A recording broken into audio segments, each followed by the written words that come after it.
Well, welcome to the 700 Club. Sacrificing civilians to gain international sympathy. And let me underline, sacrificing children to do this. Recent reports prove that it's a weapon Hamas is wielding to defeat Israel. The terror group also appears to have rejected the U.S.-backed proposal to end the war and release the hostages. Chris Mitchell has the latest from Jerusalem. There are reports Hamas rejected President Biden's proposal unless it includes a permanent end to the war in Gaza, guaranteeing its survival. While the U.S. says it's considering the Hamas response, Israel's Benjamin Netanyahu rejects any proposal that doesn't destroy Hamas's ability to fight and govern.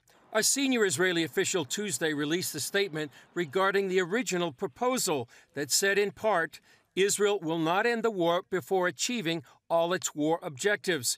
The proposal presented enables Israel to achieve these goals, and Israel will indeed do so. Recent reports on Hamas leader Yahya Sinwar revealed his aim to win victory by outlasting Israel through international pressure. Sinwar's recent communications, published in the Wall Street Journal, reveal how he uses his own people to advance those goals. Texts and other messages reveal he embraces civilian losses as necessary sacrifices and believes the death toll works to his advantage. In an earlier interview, he said, "We make the headlines only with blood. No blood, no news." He knows exactly what are the sensitive points in the Western mindset, and he definitely works on these weak points. Islamic expert Dr. Mordecai Kadar told CBN News that dead Palestinians are part of Sinwar's strategy. It's why Hamas fighters embed themselves among the civilian population and why hostages are held in civilian neighborhoods. Anyone who looks dead, and actually is dead, and can be photoed, can be put on the social media, can be reported. These people, in the eyes of Sinwar, worth much more when they are dead compared to their value when they are alive. Those images turned world opinion against the Jewish state. And as Sinwar puts it, we have the Israelis right where we want them. While the Biden administration continues to press for a ceasefire, it shares a similar opinion of Sinwar. Mr. Sinwar cares nothing at all about the lives of innocent Palestinians that have been caught up in this war, a war he started.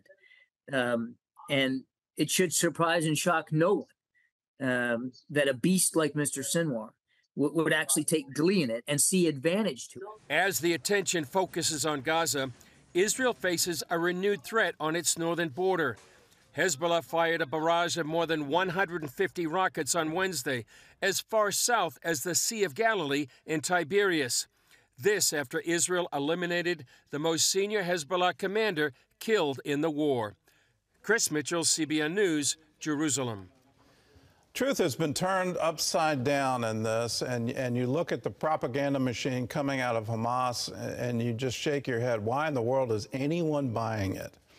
When you look back at the history here, and it's just since October, when they started saying, well, Israel has bombed a hospital and 500 people were killed, and this is according to the Gaza Ministry of Health, the entire story turned out to be false, but the world's press printed that thing, and it went around the world. And it turns out there was a rocket from Hamas. It wasn't anything having to do with the IDF at all. It exploded in the parking lot. It didn't hit the hospital. All of these things were the truth, but that lie went around the world. It's still happening today. And when you look at the current reports, that there should be world celebration that hostages were released. Instead, everyone wants to talk about the, quote, innocent civilians who died during the IDF raid to release the hostages. Why aren't we asking, why did Hamas take hostages in the first place? Why aren't we acknowledging that is a war crime in and of itself, regardless of anything else they've ever done? When you use civilians as human shields, again, that is a war crime. Why is Hamas getting away with this? When will we ever wake up that all of these things are lies? They're being very intentional in their social media posts. They're trying to push our buttons, and they're trying to trigger us into some kind of false sympathy for their cause. They are using humans, and they're sacrificing them for this larger ideology that Israel should be wiped off the map. Let's wake up to it and say, no, not on our watch. You don't get to do this. The entire world vowed after the Holocaust, never again. We're on the border, the threshold right now of yet another one with a group that has vowed to repeat October 7 again and again and again. Let's this generation say, no, not on our watch. You don't get away with this. You don't get to exist anymore, and we're not going to believe your lies.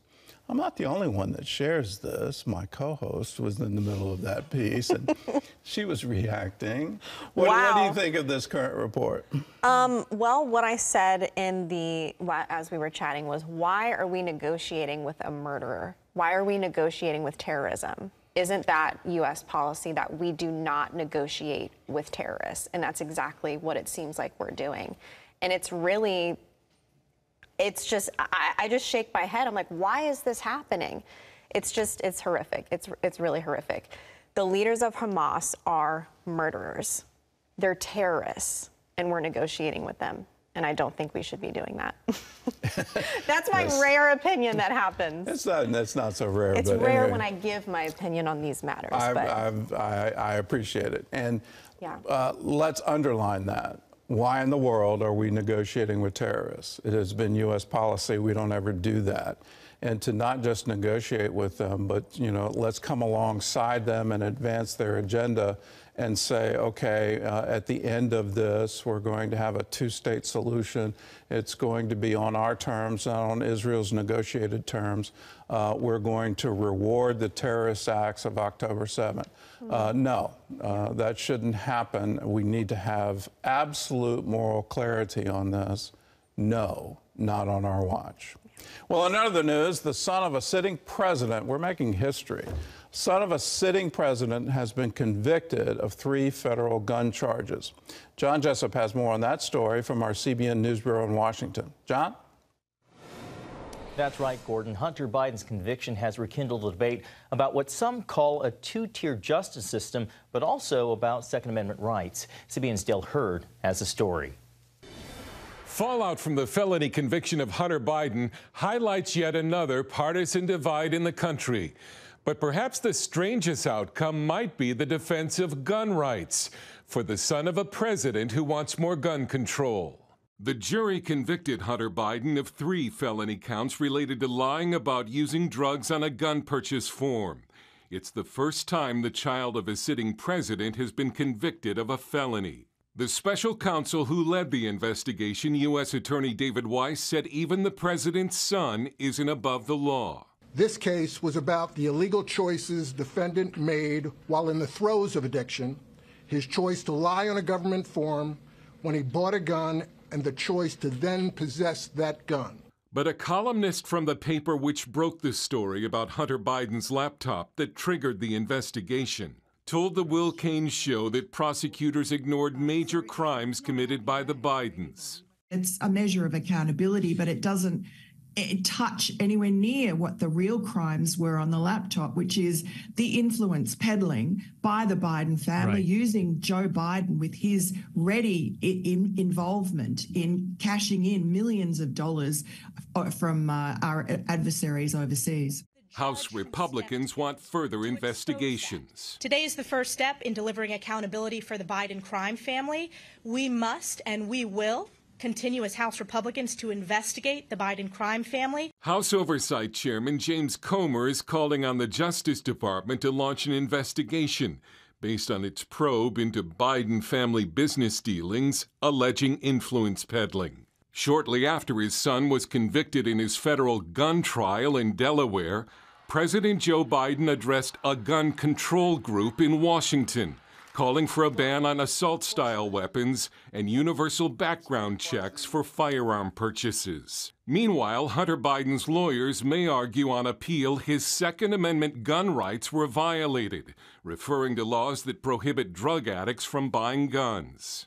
While Hunter Biden faces a maximum of 25 years in prison for the 3 felony convictions, legal expert Jonathan Turley says the odds favor no jail time. But the judge may surprise everyone. She may not be in a generous mood, and she may feel that a little jail time might be warranted. Joe Biden has said he will not pardon his son. Hunter Biden's legal woes are not over. The president's son faces another trial on tax charges in the middle of his father's re-election campaign. Dale Hurd, CBN News. Thanks, Dale. Turning to national security and the arrest of potential terrorists in several U.S. cities. 8 people suspected of connections to ISIS are in federal custody. Officials say the migrants are from the Central Asian nation of Tajikistan. They illegally crossed the southern border last year, but were allowed to remain in the country. Authorities monitoring their activities discovered information that they might be linked to the terror group. They were detained in New York, Los Angeles, and Philadelphia. While there's not enough evidence to charge them with terrorism, they likely will be deported. Well, in health news, an independent panel is backing the FDA's approval of a new Alzheimer's drug. The drug, donanemab from Eli Lilly, has a modest impact in slowing cognitive decline in the early stages of the disease. While the drug also carries risks like swelling and bleeding in the brain, the panel agreed with the FDA that even a small benefit is worth the risk. Well, nearly 7 million Americans live with Alzheimer's, and for some, genetics play a significant role. New research shows a combination of genes poses a greater threat than previously believed. CBN medical reporter Lori Johnson has the details. An estimated 2% of the world's population inherits not 1, but 2 so-called APOE4 genes, one from each parent. Until now, scientists considered this a red flag for developing Alzheimer's, but now see it as more of a certainty. So that indicates that it is not just a risk factor, but that it's a strong predictor that these individuals would develop Alzheimer's pathology. The research published in Nature Medicine reports these recipients make up about 1 in 6 Alzheimer's cases. If you have a strong family history, where a number of relatives have died with early onset Alzheimer's disease, go talk to your doctor. Unfortunately, Alzheimer's patients inheriting the 2 genes are often denied leading Alzheimer's drug, Leqembi, because they're reportedly more vulnerable to the medicine's side effects of potential brain bleeding and swelling. The good news, smarter choices have helped certain patients. Some folks who inherited 2 APOE4 genes and began experiencing symptoms say they reversed course thanks to epigenetics, behaviors designed to suppress problematic genes. As you can imagine, I was terrified. 10 years ago, Julie Gregory couldn't remember the way home or recognize familiar faces. I even contemplated ending my own life. And I think prayer brought me to the point where I realized what I was learning from mainstream medicine just wasn't true. She says her symptoms reversed after a program of eating a ketogenic diet, intermittent fasting, eliminating exposure to toxins like mold, and more, developed by Dr. Dale Bredesen. Julie's story is one of 7 featured in his book, The First Survivors of Alzheimer's. They gave their specific protocols because they are personalized. Here's what each person did, how they did it, what their workarounds were, etc. Dr. Bredesen says in addition to a genetic component, his program tests patients for about 40 other Alzheimer's risk factors and addresses each area of concern. And often there are 10 or more, and then we target those with a precision medicine sort of approach. It's just plain old common sense, and my experience shows me that it works. Sally Weinrich also considered suicide 5 years ago when she experienced Alzheimer's symptoms. I had 2 relatives die from it, really 3 relatives die from it, on both sides of my family. The book also features her turnaround. The best thing about my Alzheimer's today is I have answers for it, and I have reversed it. It's wonderful. I love life. I enjoy life. Over 2,000 people adopted the Bredesen protocol. A clinical trial shows over 80% experience cognitive improvement. Lori Johnson, CBN News. Some positive information on a debilitating drug. Gordon? That's incredibly good news. When you see 84% on a trial like that, and all it is behavior and diet, and you can reverse the effects of this horrible disease. If you want more information, we've got it for you. All you have to do is go to cbnnews.com, where you can get details on this Bredesen, I'll call it a breakthrough. It's tremendous. If you're noticing any cognitive decline, it's early intervention. Don't put it off. Don't think, well, I didn't sleep well last night, or, whatever, trying to shrug it off. Get medical help, but sometimes, just looking at behavior. What are you eating? Are you exercising properly? Any environmental toxins? Is there any mold in your environment? All of these things. We want to help you, and so, click that link, go to cbnnews.com, and you can find out more information.